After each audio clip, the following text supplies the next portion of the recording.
Hello everyone, welcome to ARB success junction. आज की video में हम डिस्कस करेंगे 60 most expected questions of economics. तो चलिए स्टार्ट करते हैं आज की video. Which of the following concept is most closely associated with classical economics? Government intervention in markets, price stickiness, the invisible hand, Keynesian multiplier effect. तो चलिए next Hindi में देख लेते हैं। निम्नलिखित में से कौन सा सिद्धांत शास्त्रीय अर्थशास्त्र से सबसे अधिक निकटता से जुड़ा हुआ है? इसका राइट आंसर है option C, invisible hand. Government intervention in market, ये क्लासिकल्स ने नहीं बोला था, क्योंकि क्लासिकल्स ने बात की थी लेजिज फेयर की और हस्तक्षेप नीति की। इसका मतलब था कि नो गवर्नमेंट इंटरवेंशन, गवर्नमेंट का किसी तरह का इंटरवेंशन नहीं होगा, मार्केट फोर्सेस खुद ही इक्विलिब्रियम में आ जाएगी। सेकंड है प्राइस स्टिकीनेस। प्राइस स्टिकीनेस की बात केंजियन इकोनॉमिस्ट ने की है, क्लासिकल इकोनॉमिस्ट ने बात की है प्राइस फ्लेक्सिबिलिटी की। थर्ड ऑप्शन हमारा करेक्ट ऑप्शन है इनविजिबल हैंड, क्योंकि एडम स्मिथ ने बात की है इनविजिबल हैंड की। फोर्थ ऑप्शन है केंजियन मल्टीप्लायर इफेक्ट, तो केंजियन मल्टीप्लायर इफेक्ट की बात की है केंज ने, इसलिए इसका राइट ऑप्शन है option C, invisible hand. Adam Smith का ये मानना था कि फ्री मार्केट में सेल्फ इंटरेस्ट एक इनविजिबल हैंड की तरह काम करता है, एक अदृश्य हाथ की तरह काम करता है। अगर सभी इंडिविजुअल सेल्फ इंटरेस्ट के अकॉर्डिंगली काम करेंगे तो उससे क्या होगा, एज अ होल इकोनॉमी का वेलफेयर होगा, क्योंकि अगर हर एक पर्सन अपने सेल्फ इंटरेस्ट के अकॉर्डिंगली काम करेगा तो उससे कंपटीशन बढ़ेगा और जो रिसोर्सेज है उनका फुल्ली यूटिलाइजेशन हो सकेगा, जिससे कि एक इकोनॉमी की ग्रोथ होगी और डेवलपमेंट होगी और नेशनल इनकम भी इंक्रीज होगी।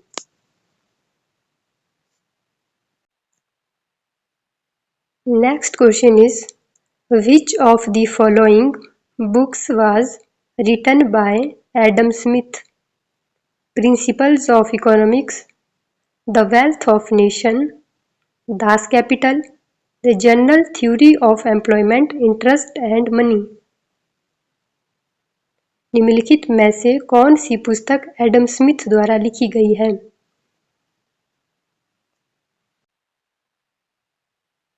इसका राइट आंसर है option B, the wealth of nations. Wealth of nations is written by Adam Smith and published in 1776. Principles of Economics is written by Alfred Marshall and published in 1890. Das Kapital is written by Karl Marx and published in 1867. The General Theory of Employment, Interest and Money, written by J.M. Kinch and published in 1936. Next question है, which of the following is a key assumption of classical economics? Money is neutral in the long run, aggregate demand determines output in the short run, physical policy is crucial for stabilizing the economy, prices and wages are rigid. निम्नलिखित में से कौन सी शास्त्रीय अर्थशास्त्र की एक प्रमुख मान्यता है? इसका राइट आंसर है option A, money is neutral in the long run. Changes in the money supply only affect nominal variable such as price and wages and no impact on real variables like output and employment। Money supply के change होने से जो nominal variable है जैसे price और wages है, सिर्फ उन्हीं पे इफेक्ट पड़ेगा, उन्हीं में चेंजेस आएंगे। मनी सप्लाई के चेंज होने से जो रियल आउटपुट है जैसे आउटपुट और एम्प्लॉयमेंट है, उन पर किसी तरह का कोई इम्पैक्ट नहीं पड़ेगा। Next question is, according to Keynesian theory, which of the following is the primary cause of economic recession? High levels of inflation, insufficient aggregate demand, excessive government intervention, overproduction। Keynesian सिद्धांत के अनुसार अर्थव्यवस्था की सुस्ती में मुख्य कारण क्या है? इसका राइट आंसर है option B, insufficient aggregate demand. Next question is, who introduced the concept of menu cost in economics? Adam Smith, J M. Keynes, Milton Friedman, Gregory Mankiw. इसका राइट आंसर है option D, Gregory Mankiw. Next question is, what does the Phillips curve illustrate in economics? The relationship between inflation and unemployment, the relationship between interest rates and investment, relationship between government spending and economic growth, relationship between export and import। अर्थशास्त्र में Philips वक्र क्या दर्शाता है? इसका right answer है option A, the relationship between inflation and unemployment.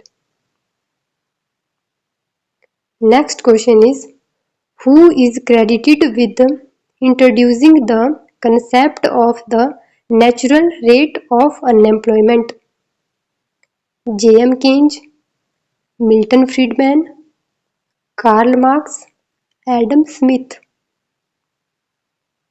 प्राकृतिक बेरोजगारी दर की अवधारणा किसने प्रस्तुत की थी?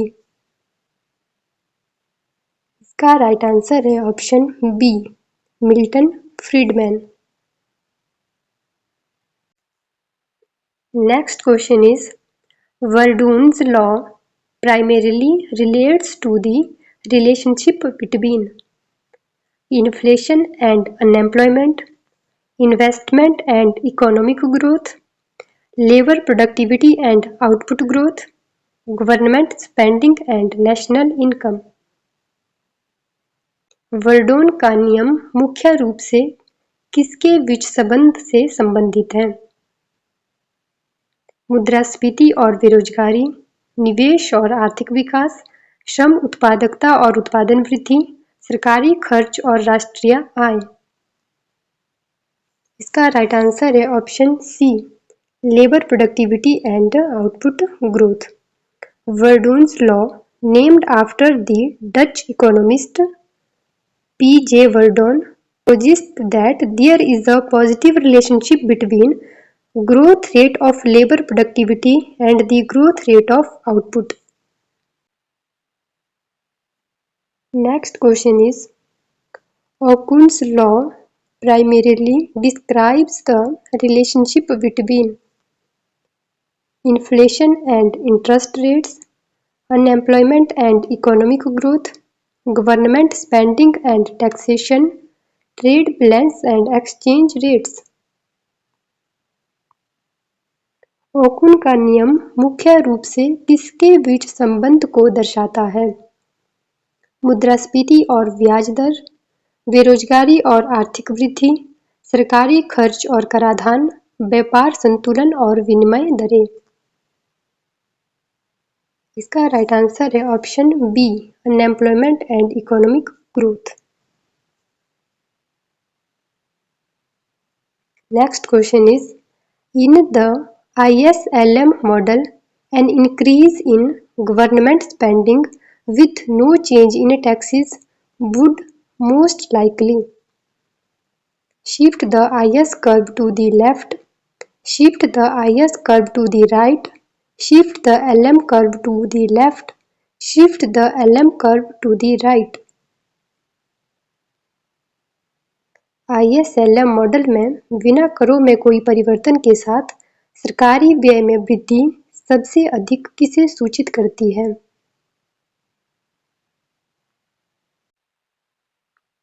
इसका राइट आंसर है option B, shift the IS curve to right. In ISLM model, the IS curve represent combination of interest rate and level of output where goods market equilibrium exists An increase in government spending increase aggregate demand, shifting the IS curve to the right because at any given interest rate, the level of output demanded increase. Next question is the bank rate is the interest rate at which commercial banks lend to each other overnight. The interest rate at which commercial banks borrow from the central bank. Interest rate at which central banks borrow from commercial banks. The interest rate at which commercial banks lend to their prime customers. Bank दर क्या होता है? Right answer है option B, the interest rate at which commercial banks borrow from the central bank. Bank rate वह rate होता है जिस पर कि एक कमर्शियल बैंक सेंट्रल बैंक से उधार लेता है। Next question is according to the permanent income hypothesis, how do individual determine their consumption level? Based solely on their current income, based on their expected lifetime income and wealth, based on the average income of their peers, based on government policies and interest rates. स्थायी आय परिकल्पना के अनुसार व्यक्ति अपने उपभोग स्तर कैसे निर्धारित करते हैं? केवल अपनी वर्तमान आय के आधार पर, अपनी अपेक्षित जीवन काल आय और संपत्ति के आधार पर, अपने साथियों की औसत आय के आधार पर, सरकारी नीतियों और ब्याज दरों के आधार पर। इसका राइट आंसर है option B, based on their expected life time income and wealth. Permanent income hypothesis formulated by Milton Friedman. Next question is, which of the following is not a feature of the life cycle hypothesis? Individual aim to smooth their consumption over their lifetime. Individual save during their high earning year and dissave during retirement. Consumption is primarily determined by current income. The hypothesis considered futures income expectation in consumption planning. निम्नलिखित में से कौन सा जीवन चक्र परिकल्पना की विशेषता नहीं है? इसका राइट आंसर है option C, consumption is primarily determined by current income. Life cycle hypothesis suggest that individuals plan their consumption and saving behavior over their lifetime with the goal of maintaining a stable consumption pattern. उपभोग मुख्य रूप से वर्तमान आय से निर्धारित होता है। जीवन चक्र परिकल्पना सुझाव देती है कि व्यक्ति अपने जीवन काल में अपने उपभोग और बचत के व्यवहार की योजना बनाते हैं ताकि एक स्थिर उपभोग पैटर्न बनाए रखा जा सके। Next question is, in the ISLM model what does the intersection of the IS and LM curve represent? The equilibrium in the good market, the equilibrium in the money market, the simultaneous equilibrium in both the goods and money markets, the level of potential output in the economy. ISLM model में IS और LM वक्रों का प्रतिच्छेदन क्या दर्शाता है?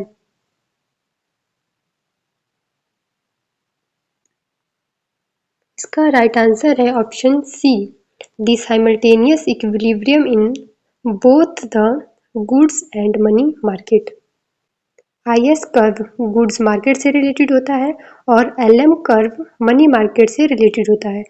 IS curve represents equilibrium in goods market, LM curve represents equilibrium in money market. जहां पर IS और LM एक दूसरे को इंटरसेक्ट करते हैं, वहां पर दोनों मार्केट इक्विलिब्रियम में होते हैं। Next question is what could cause a leftward shift in the IS curve in the ISLM model?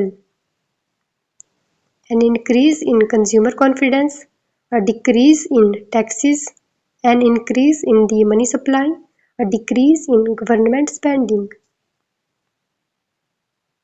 इसका राइट आंसर है option D, decrease in government spending. Government spending के डिक्रीज होने से IS कर्व लेफ्ट की तरफ shift होता है। Where is the headquarter of the world bank located? Option A London, option B Washington DC, option C Tokyo, option D Paris. विश्व bank का मुख्यालय कहाँ स्थित है? Right answer is option B, Washington DC। Question number 17. Which organization is known as the soft loan window of the World Bank Group? Option A International Finance Corporation, Option B International Monetary Fund, Option C International Development Association, Option D Multilateral Investment Guarantee Agency। विश्व bank समूह की कौन सी संस्था उदार ऋण खिड़की के रूप में जानी जाती है? Right answer is option C, IDA अंतर्राष्ट्रीय विकास संघ, international development association. Question number 18. As of July 2024, who is the current governor of the Reserve Bank of India? Option A Urjit Patel, option B Shaktikanta Das, option C Raghuram Rajan, option D Bimal Jalan. जुलाई 2024 के अनुसार भारतीय reserve bank के वर्तमान governor कौन हैं? Right answer is option B, Shaktikanta Das. Next question में RBI के गवर्नर को सीक्वेंस में अरेंज करना है, अर्लीस्ट टू लेटेस्ट। इसका राइट आंसर है option 3, A, B, C and D। ये चारों गवर्नर सीक्वेंस में ही दिए हैं। सबसे पहले है YV रेड्डी, उसके बाद है D सुब्बा राव, नेक्स्ट है रघुराम राजन और सबसे लेटेस्ट गवर्नर है उर्जित पटेल। प्रेजेंट में शक्तिकांत दास RBI के गवर्नर हैं। क्वेश्चन नंबर 20 है the expert committee set up by RBI in 2013 to revise and strengthen the monetary policy framework in the India was chaired by? Option first Raghuram Rajan, option second Urjit Patel, option third Deepak Mohanty, option 4 Michael Patra. मौद्रिक नीति ढांचे को संशोधित और सशक्त करने के उद्देश्य से सन 2013 में RBI द्वारा स्थापित की गई विशेषज्ञ समिति के अध्यक्ष कौन थे? Right answer is option second, Urjit Patel. Question number 21. What was the primary focus of the Raj Committee established in India? Option A judicial reforms, option B economic planning, option C agricultural development, option D educational policies। Bharat में स्थापित राज समिति का प्राथमिक ध्यान किस पर था? Right answer is option C, कृषि विकास। Question number 22. The Tendulkar Committee established in India is primarily known for its work related to Option A electoral reforms, Option B defining poverty line, Option C banking sector reforms, Option D educational curriculum development। Tendulkar समिति जो भारत में स्थापित की गई थी का मुख्य कार्य किस क्षेत्र से संबंधित है? Right answer is option B, गरीबी रेखा की परिभाषा। Tendulkar Committee was established in India to review the methodology for estimating poverty and to redefine the poverty line। और इस कमेटी के चेयरमैन थे Suresh Tendulkar. Question number 23, what was the primary focus of the Tarapur committee established in India? Option A, fiscal policy reforms, option B, capital account convertibility, option C, rural development, option D, educational reforms. Right answer is option B, पूंजी खाता परिवर्तनीयता, capital account convertibility. Tarapur Committee was established in India to address the issue of capital account convertibility। Tarapur समिति भारत में पूंजी खाता परिवर्तनीयता के मुद्दे को संबोधित करने के लिए स्थापित की गई थी। Question number 24, when were 14 major Indian banks nationalized? Option A 1947, option B 1969, option C 1980, option D 1991। 14 प्रमुख भारतीय बैंकों का राष्ट्रीयकरण कब किया गया था? Right answer is option B 1969।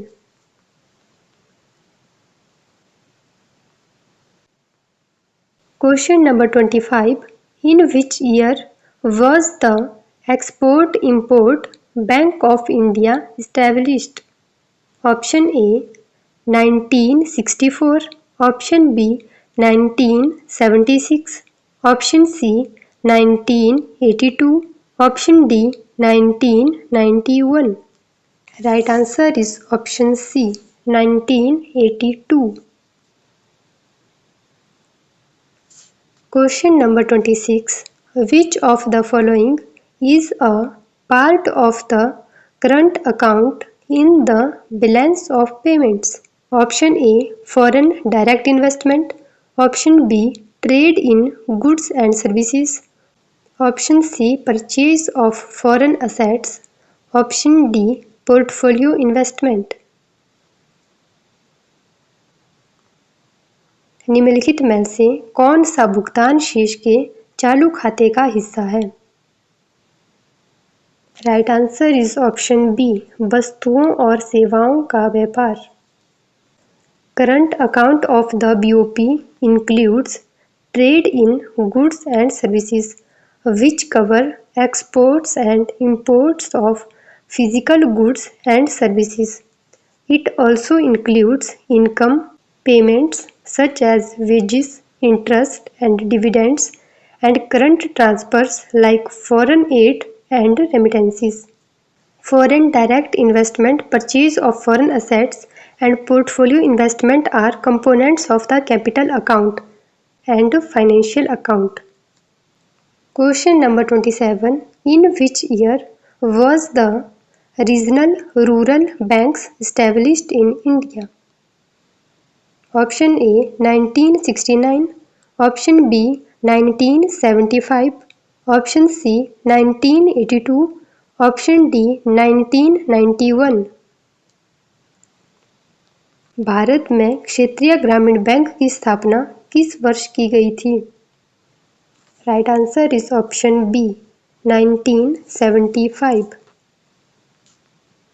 RRBs were established in India in 1975। Question number 28. Which of the following is not a method used to measure national income in India? Option A, income method, option B, expenditure method, option C, production method, option D, market value method। निम्नलिखित में से कौन सा भारत में राष्ट्रीय आय मापने की विधि नहीं है? Right answer is option D, बाजार मूल्य विधि। क्योंकि आय विधि, व्यय विधि और उत्पादन विधि तीनों ही विधि भारत में राष्ट्रीय आय को मापने की विधि है, लेकिन बाजार मूल्य विधि राष्ट्रीय आय को मापने की विधि नहीं है।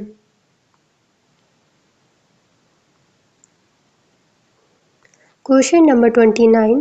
Which type of inflation occurs when there is a persistent increase in the price level due to an increase in aggregate demand? Option A. Cost push inflation. Option B. Demand pull inflation. Option C.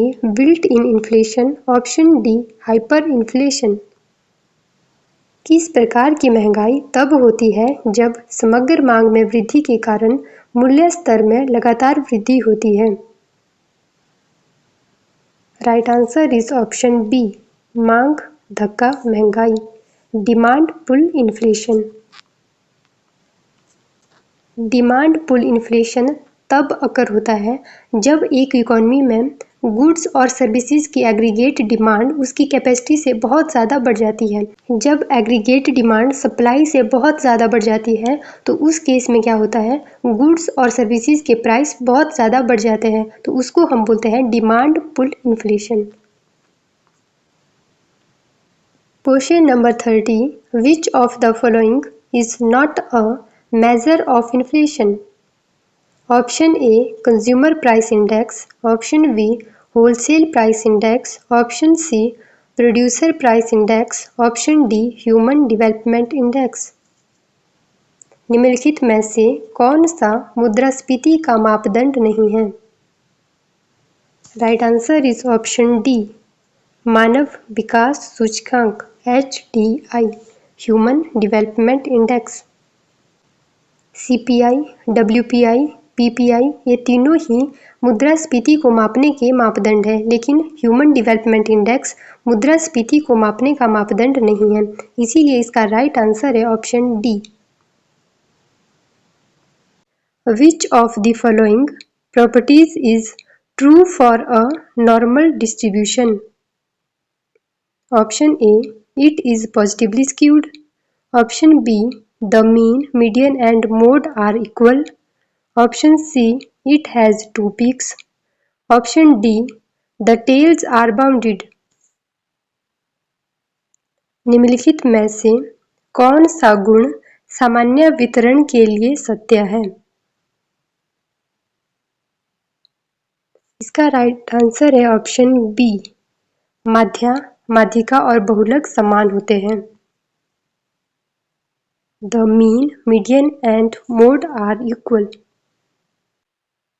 Normal distribution, also known as a Gaussian distribution. Normal distribution की कुछ properties हैं। सबसे पहली property है symmetry. A normal distribution is symmetrical around its mean. This implies that the left and right sides of the distribution are mirror images of each other.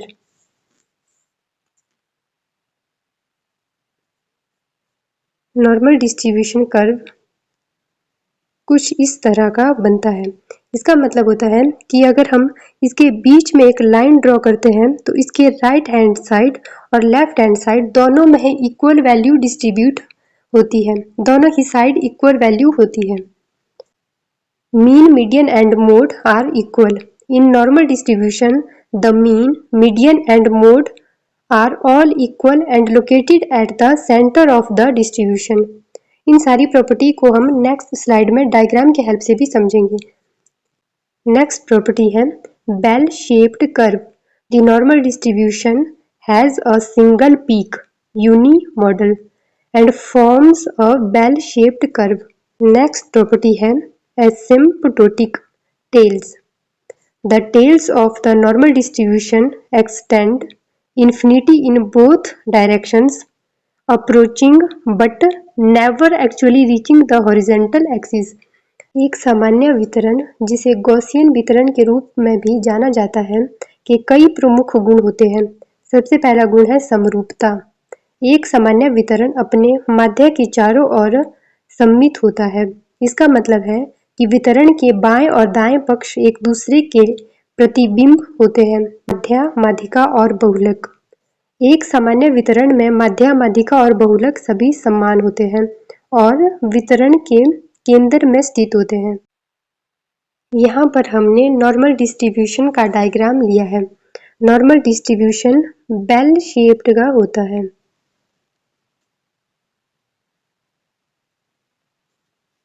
Normal distribution curve bell shaped का दिखता है और normal distribution symmetrical distribution होता है। Symmetrical distribution का मतलब होता है कि अगर हम डायग्राम के बीच में अगर लाइन ड्रॉ करें तो इसके राइट हैंड साइड और लेफ्ट हैंड साइड दोनों साइड में इक्वल वैल्यू होगी कि राइट साइड और लेफ्ट साइड में इक्वल वैल्यू डिस्ट्रीब्यूट होती है। जितनी वैल्यू राइट साइड में होती है उतनी ही वैल्यू लेफ्ट साइड में होती है। नॉर्मल डिस्ट्रीब्यूशन की प्रॉपर्टी में हमने ये देखा था कि यहाँ पर मीन, मीडियन और मोड की वैल्यू इक्वल होती है। नॉर्मल डिस्ट्रीब्यूशन की एक प्रॉपर्टी हमने देखी थी कि जो नॉर्मल डिस्ट्रीब्यूशन कर्व होता है ये यूनिमोड होता है। यूनिमोड का मतलब है कि इसका सिर्फ एक ही मोड वैल्यू होती है।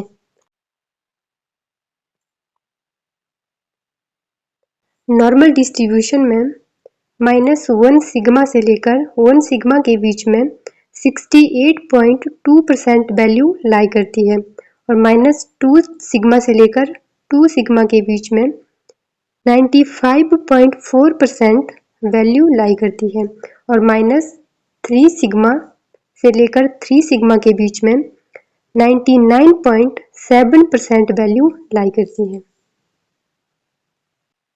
Next question is, which of the following properties is true for a Poisson distribution? Option A, it is symmetrical around its mean. Option B, it describes the number of success in a fixed number of trials. Option C, the mean and variance are equal. Option D, it has two peaks. निम्नलिखित में से कौन सा गुण Poisson वितरण के लिए सत्य है? इसका राइट आंसर है ऑप्शन सी, माध्य और विचलन समान होते हैं। The mean and the variance are equal. Poisson distribution के केस में मीन और वेरियंस की वैल्यू इक्वल होती है।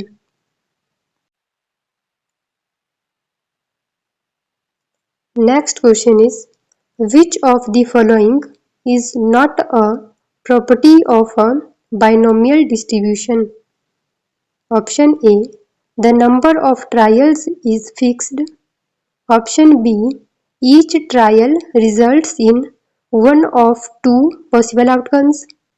Option C, the probability of success varies from trial to trial.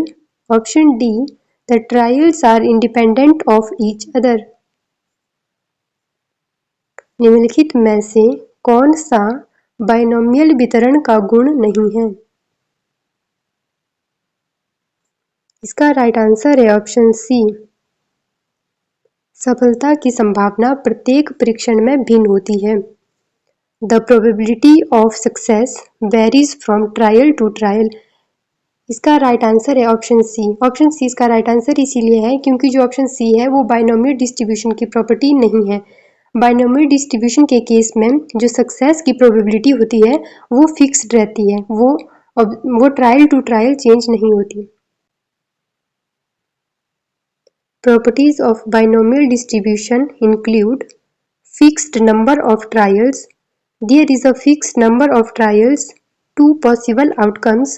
Each trial result in one of two possible outcomes, success or failure.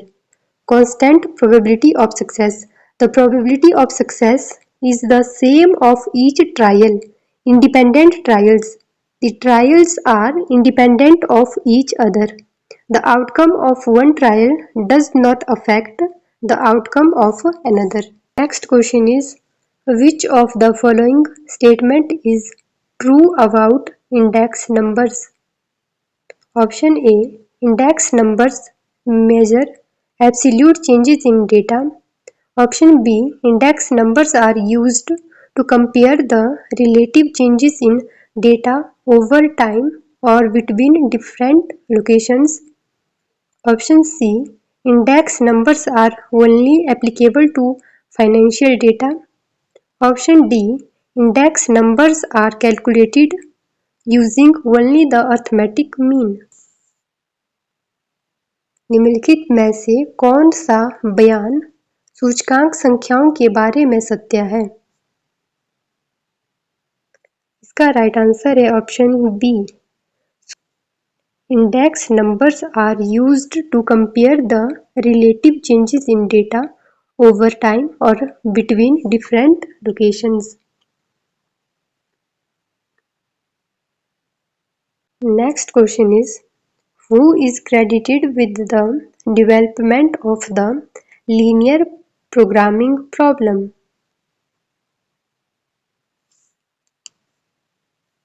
रेखीय programming समस्या के विकास का श्रेय किसे दिया जाता है? इसका राइट आंसर है option B. George डेंटजिग.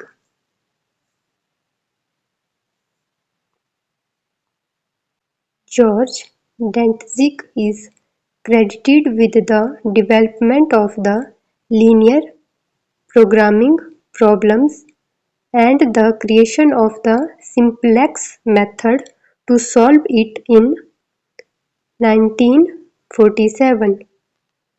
Dantzig introduced the concept of linear programming, which involves optimizing a linear objective function subject to a set of linear constraints.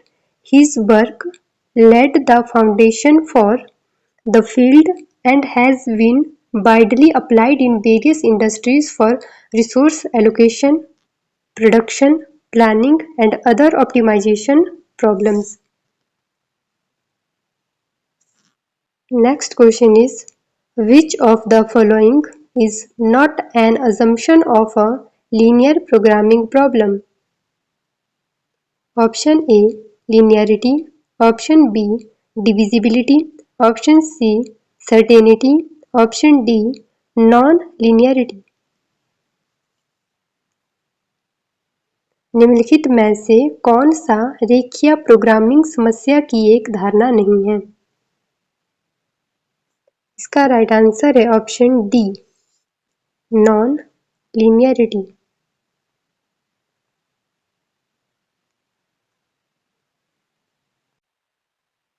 Next question is, which of the following is not a property of a linear programming problem?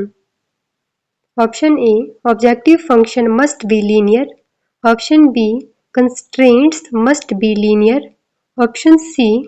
Decision variables can take any real values including negative values. Option D. The solution space is a convex set. निम्नलिखित में से कौन सी रेखीय programming समस्या की एक विशेषता नहीं है? इसका राइट आंसर है ऑप्शन सी. निर्णय चर किसी भी वास्तविक मान को ले सकते हैं जिसमें नकारात्मक मान भी शामिल है. इसका राइट आंसर है option C. Decision variables can take any real values including negative values. C. Linear programming problems की प्रॉपर्टी नहीं है क्योंकि लीनियर प्रोग्रामिंग प्रॉब्लम में नेगेटिव वैल्यू इंक्लूड नहीं की जाती. इसीलिए सी इसका राइट आंसर है क्योंकि ये लीनियर प्रोग्रामिंग प्रॉब्लम की प्रॉपर्टी नहीं है. और objective function must be linear, ये इसकी प्रॉपर्टी है. कंस्ट्रेंट्स मस्ट बी लीनियर, ये भी लीनियर प्रोग्रामिंग प्रॉब्लम की प्रॉपर्टी है. और the solution space is convex set, ये भी लीनियर प्रोग्रामिंग प्रॉब्लम की प्रॉपर्टी है. लेकिन ऑप्शन सी इसकी प्रॉपर्टी नहीं है, इसीलिए इसका राइट आंसर है option C.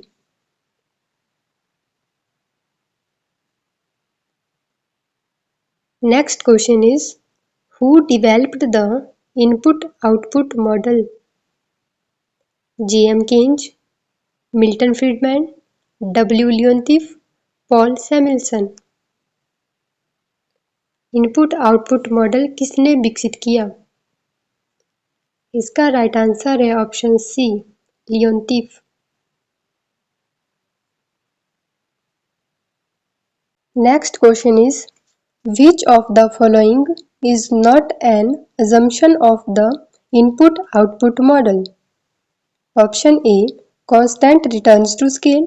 Option B fixed coefficients of production, option C perfect competition in all markets, option D variable proportions of inputs।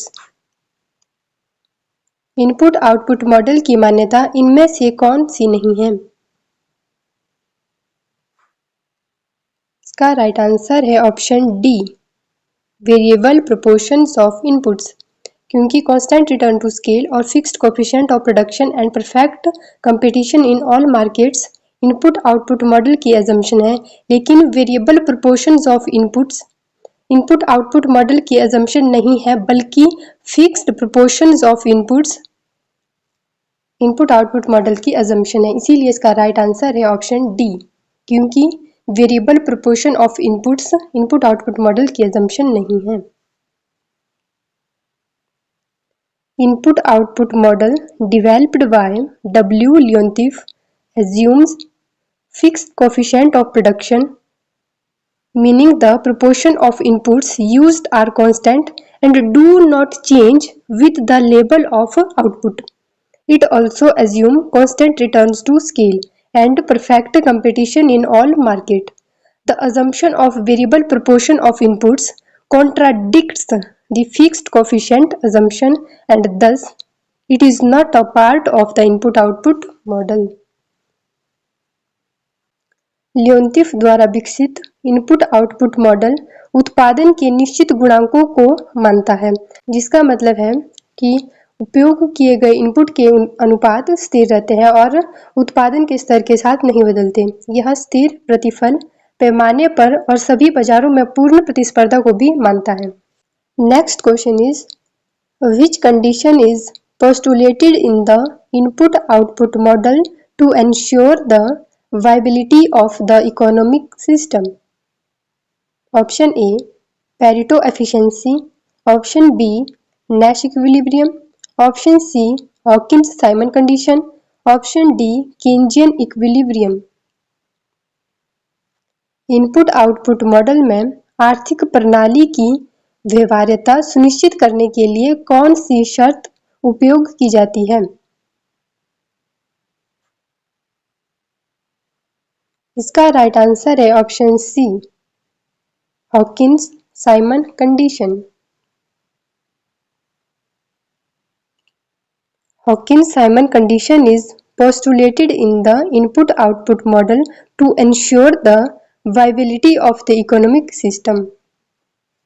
This condition ensures that the input-output matrix is such that it can produce non-negative solution for the output levels. Essentially, it means that the system can sustain production levels required to meet demand without producing negative output. Hawkins-Simon condition input-output matrix में non-negative solution को ensure करता है।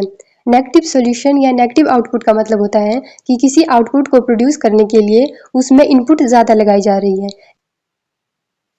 Hawkins-Simon condition ये ensure करता है कि जो input-output matrix है उसका सॉल्यूशन नॉन-नेगेटिव आएगा। Next question is which of the following statement is true about a singular matrix? Option A a singular matrix has a non-zero determinant. Option B a singular matrix is always invertible. Option C the rows of a singular matrix are linearly independent. Option D a singular matrix has a determinant of 0. निम्नलिखित में से कौन सा बयान एक विशेष matrix के बारे में सही है? इसका राइट आंसर है ऑप्शन डी एक विशेष मैट्रिक्स का निर्धारक शून्य होता है। A singular matrix has a determinant of 0. यहाँ पर हम एक मैट्रिक्स का एग्जाम्पल लेंगे। A is equal to 1 2 1 2। यहाँ पर हमने एक 2 by 2 मैट्रिक्स का एग्जाम्पल लिया है। जब हमारे पास 2 by 2 का मैट्रिक्स होता है तो उसका डिटर्मिनेंट फाइंड आउट करना बहुत ही ईजी होता है। उसमें हम क्या करते हैं, जो एलिमेंट्स होते हैं उनको आपस में क्रॉस मल्टीप्लाई कर देते हैं। इस तरह से क्रॉस मल्टीप्लाई कर देंगे और उनको आपस में माइनस कर देंगे। तो चलिए फाइंड आउट करते हैं इसका determinant. 1 multiplied by 2 minus 1 multiplied by 2, 2 minus 2 is equal to 0। तो इस मैट्रिक्स की डिटर्मिनेंट की वैल्यू 0 आ गई।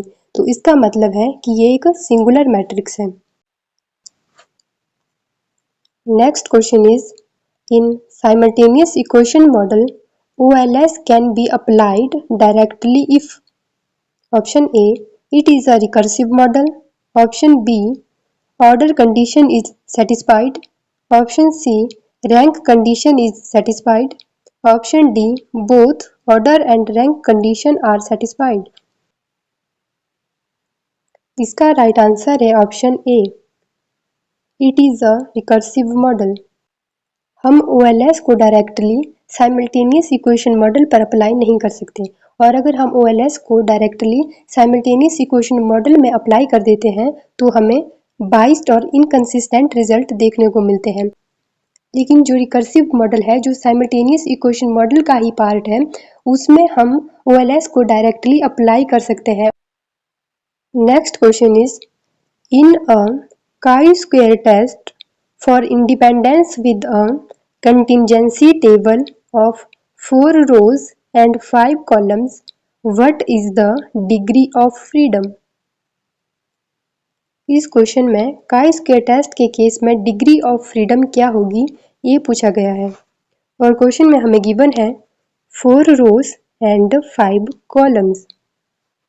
काई स्क्वायर टेस्ट में डिग्री ऑफ फ्रीडम का फॉर्मूला होता है degree of freedom is equal to row minus 1 into column minus 1। यहाँ पर हमारे पास रो की वैल्यू है 4, 4 minus 1 is equal to 3 into column की वैल्यू है 5, 5 माइनस 1 इज इक्वल टू 4। इसका आंसर आ जाएगा 3 इंटू 4 इज इक्वल टू 12। इसका राइट आंसर है option C, 12। Degree of freedom for a chi-square test for independence is calculated using the formula degree of freedom is equal to row minus 1 into column minus 1, जहाँ पर R रो को denote करता है और C column को denote कर रहा है। Next question is, if the standard deviation of a sample is 10 and the sample size is 25, what is the standard error of the mean? यदि एक नमूने का मानक विचलन 10 है और नमूने का आकार 25 है तो माध्य की मानक त्रुटि क्या होगी? क्वेश्चन में हमसे पूछा गया है standard error of the mean. Standard error of mean का फॉर्मूला होता है standard error is equal to sigma upon under root N.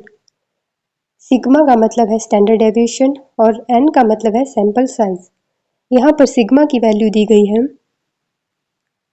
10 and N की वैल्यू दी गई है 25। 25 का अंडर रूट हो जाएगा 5। जब हम इसको कट करेंगे तो हमारे पास आंसर आ जाएगा 2। इसका राइट आंसर है option B, 2।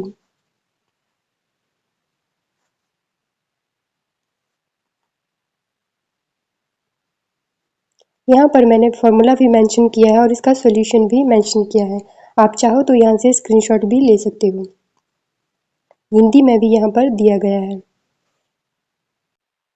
Next question is, which of the following statements best describes a type 1 error in hypothesis testing? Option A, rejecting the null hypothesis when it is actually true. Option B, failing to reject the null hypothesis when it is actually false. Option C. Accepting the alternative hypothesis when it is actually false. Option D. Not conducting a test when it is needed. निम्नलिखित में से कौन सा कथन परिकल्पना परीक्षण में प्रकार 1 त्रुटि को सबसे अच्छी तरह से वर्णित करता है? इसका राइट आंसर है ऑप्शन ए। जब शून्य परिकल्पना वास्तव में सही हो तो उसे अस्वीकार करना। Reject the null hypothesis when it is actually true.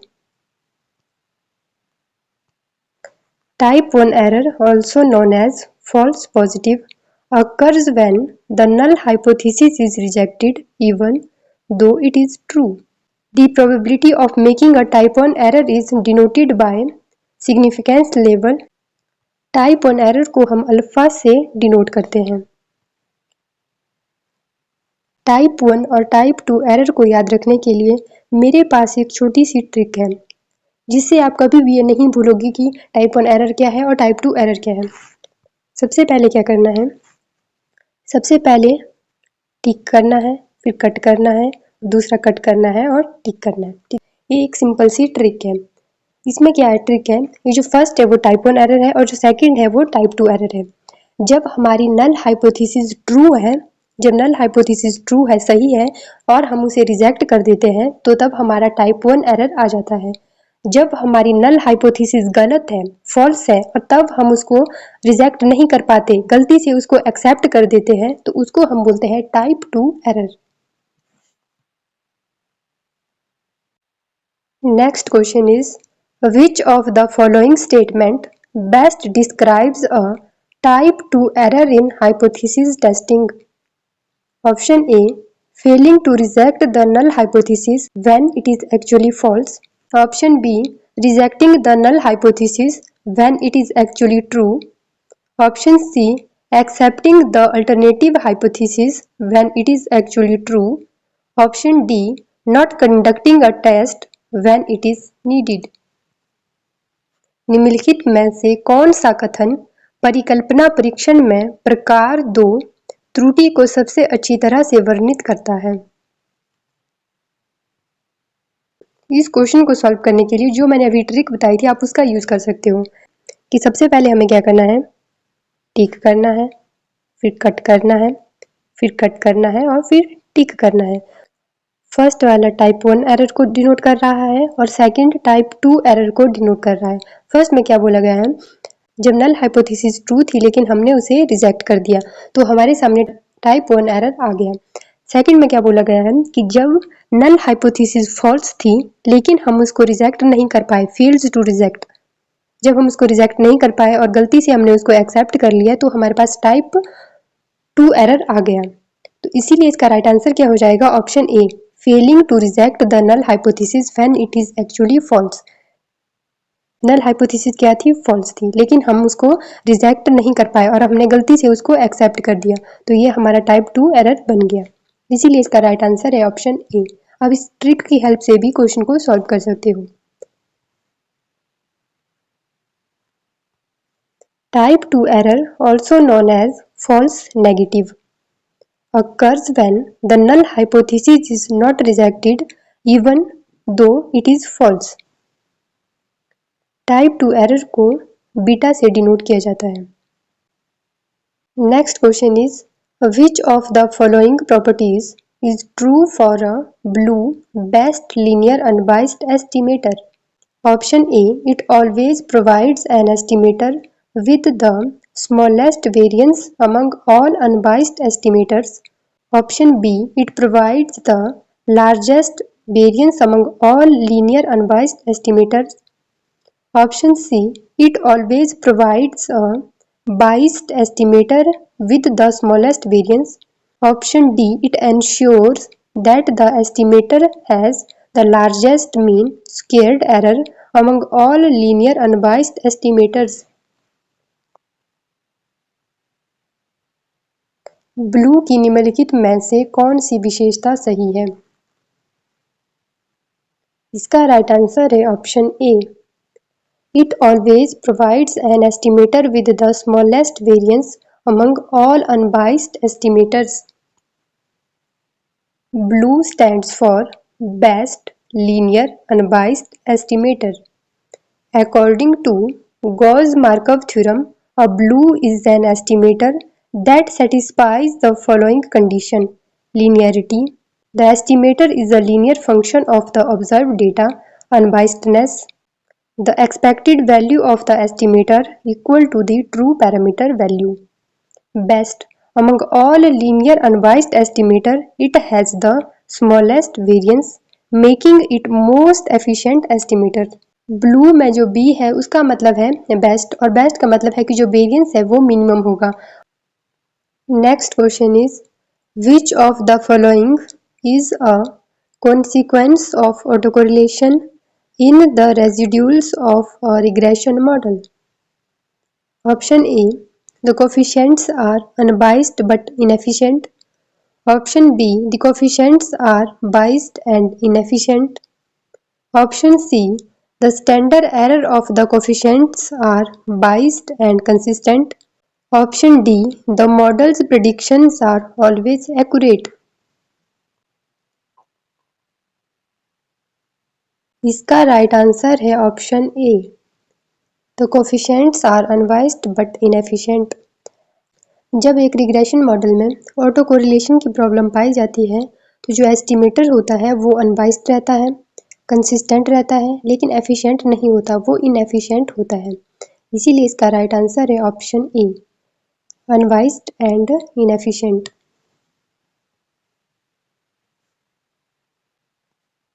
Autocorrelation in the residuals of a regression model means that the residuals are correlated with each other.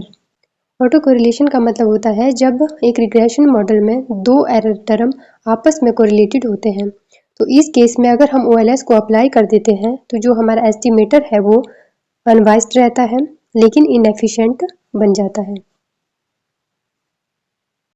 Next question is which of the following test is not used to detect heteroscedasticity in a regression model? Option A, Bruch-Pagan test. Option B, White test. Option C, Goldfeld-Quant test. Option D, Durbin-Watson test. निम्नलिखित में से कौन सा परीक्षण विषम विषारिता का पता लगाने के लिए उपयोग नहीं किया जाता है? इसका राइट आंसर है option D, Durbin Watson test. Breusch Pagan test, white test and Goldfeld Quandt test heteroscedasticity को डिटेक्ट करने के लिए यूज होते हैं, लेकिन डर्विन वॉटसन टेस्ट हेटेरोस्केडास्टिसिटी नहीं बल्कि ऑटोकोरिलेशन को डिटेक्ट करने के लिए यूज होता है. Darwin-Watson test is used to detect autocorrelation. Bruch-Pagan test, White test and Goldfeld-Quant test are specifically designed to detect heteroscedasticity. Next question is, which of the following test is not commonly used to check for stationarity in a time series? Option A, augmented Dickey-Fuller test. Option B, Phillips-Perron test. Option C, KPSS. Option D, chi-square test. निम्नलिखित में से कौन सा परीक्षण आमतौर पर समय श्रृंखला की स्थिरता की जांच के लिए उपयोग नहीं किया जाता है? इसका राइट आंसर है ऑप्शन डी, chi-square टेस्ट. क्योंकि augmented Dickey Fuller test, Phillips Perron test, KPSS test का यूज करते हैं हम स्टेशनरी को चेक करने के लिए, लेकिन हम टाइम सीरीज में स्टेशनरिटी को चेक करने के लिए chi-square टेस्ट का यूज नहीं करते. इसीलिए इसका राइट आंसर है ऑप्शन डी.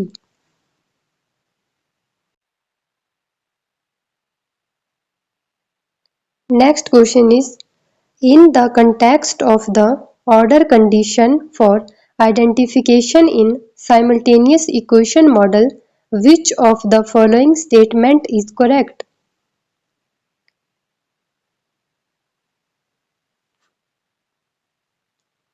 समन्वित समीकरण मॉडलों में क्रमिक स्थिति की पहचान के संदर्भ में निम्नलिखित में से कौन सा कथन सही है? इसका राइट आंसर है option A. The number of excluded exogenous variable in each equation must equal the number of endogenous variables in the equation minus 1.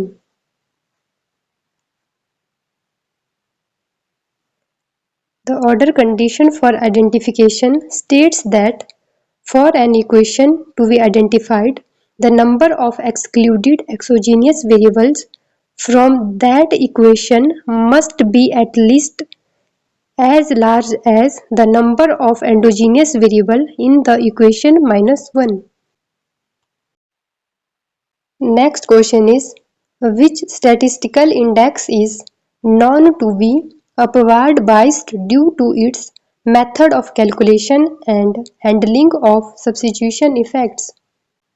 Option A, Laspeyres index. Option B, Paasche index. Option C, Fisher index. Option D, Chain index.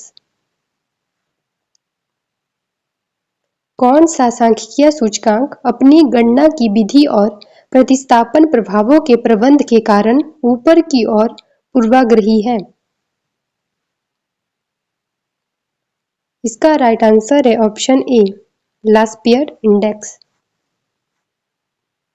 Laspeyres index is known to be upward biased because it uses a fixed basket of goods and services based on the base period quantities. लास्पियर सूचकांक को ऊपर की ओर पूर्वाग्रही माना जाता है क्योंकि यह आधार काल की मात्राओं के आधार पर निश्चित वस्तुओं और सेवाओं की एक टोकरी का उपयोग करता है।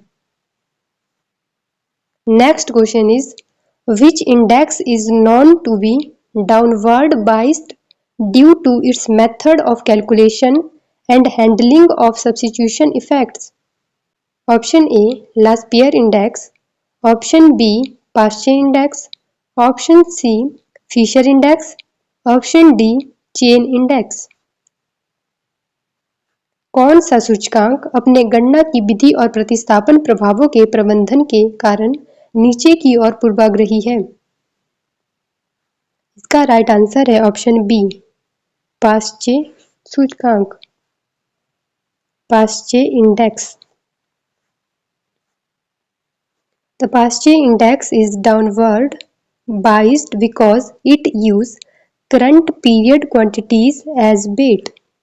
This approach tends to underestimate the cost of living or inflation as it reflects changes in consumption patterns due to price increases, often leading to an underestimation of the true impact of price changes on overall living costs. Laspeyres index को upward bias माना जाता है और पाश्चे index को downward बायस माना जाता है क्योंकि लास्पियर इंडेक्स बेस ईयर की क्वांटिटीज़ को लेता है और ये कॉस्ट ऑफ लिविंग और जो इन्फ्लेशन है उसको ओवर एस्टिमेट करता है, इसीलिए इसको अपवर्ड बायस माना जाता है। और पाश्चे इंडेक्स डाउनवर्ड बायस है क्योंकि ये करंट पीरियड की क्वांटिटीज़ को एज अ वेट लेता है और जिससे कि ये कॉस्ट ऑफ लिविंग और इन्फ्लेशन को अंडर एस्टिमेट करता है, इसीलिए इसे डाउनवर्ड बायस माना जाता है। Next question is, why is the Fisher index considered an ideal index for measuring changes in the cost of living? Option A, it uses fixed bait from the base period. Option B, it accounts for both current and base period quantities. Option C, it adjusts for changes in quality and new products. Option D, it exclusively measures changes in producer prices. Fisher सूचकांक को जीवन की लागत में बदलाव को मापने के लिए आदर्श सूचकांक क्यों माना जाता है? Right answer is option B. यह वर्तमान और आधार काल की मात्राओं दोनों को ध्यान में रखता है। It accounts for both current and base period quantities. Fisher index is considered an ideal index because it combines the last year's and past year index, thus taking into account both current and base period quantities. Fisher index current year और base year दोनों की quantity को लेता है, इसीलिए Fisher index को एक ideal index माना जाता है। Next question is which of the following is not considered a probability sampling method? Simple random sampling, stratified sampling, systematic sampling, convenience sampling. निम्नलिखित में से कौन सा एक संभाव्यता सैंपलिंग विधि नहीं है? इसका राइट आंसर है ऑप्शन डी, कन्वीनियंस सैंपलिंग, क्योंकि simple random sampling, stratified sampling और सिस्टेमैटिक सैंपलिंग प्रोबेबिलिटी सैंपलिंग के टाइप है, लेकिन convenience sampling non probability sampling के टाइप है। प्रोबेबिलिटी सैंपलिंग मेथड वो मेथड होता है जिसमें पॉपुलेशन में से सैंपल को चुने जाने के इक्वल चांस मिलते हैं, और नॉन प्रोबेबिलिटी सैंपलिंग मेथड में पॉपुलेशन में से सैंपल को चुने जाने के इक्वल चांस नहीं मिलते। Next question is which of the following is not considered a non probability sampling method? Judgment sampling, snowball sampling, convenience sampling, systematic sampling. निम्नलिखित में से कौन सा गैर संभाव्यता सैंपलिंग विधि नहीं है? राइट आंसर है ऑप्शन डी, सिस्टेमैटिक सैंपलिंग, क्योंकि सिस्टेमैटिक सैंपलिंग प्रोबेबिलिटी सैंपलिंग का टाइप है, और जजमेंट सैंपलिंग, स्नोबॉल सैंपलिंग और convenience sampling non probability sampling का टाइप है। Next question is in a standard normal distribution what is the probability of a value falling within one standard deviation of the mean? Approximately 50%, approximately 68%, approximately 95%, approximately 99%। एक मानक सामान्य वितरण में औसत से एक मानक विचलन के भीतर किसी मान के होने की संभावना क्या है? इसका राइट आंसर है option B, approximately 68%। Next question matching का है।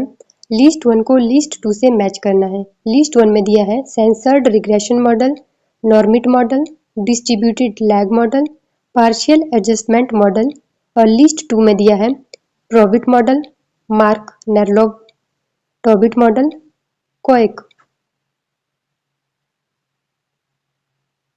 सबसे पहले हम मैच करेंगे सी को डिस्ट्रीब्यूटेड लैग मॉडल जो कोएक ने दिया है, सी का 4 सिर्फ एक ही ऑप्शन में है, ऑप्शन बी में, इसीलिए इसका करेक्ट आंसर हो जाता है ऑप्शन बी। तो चलिए और ऑप्शन को भी मैच कर लेते हैं।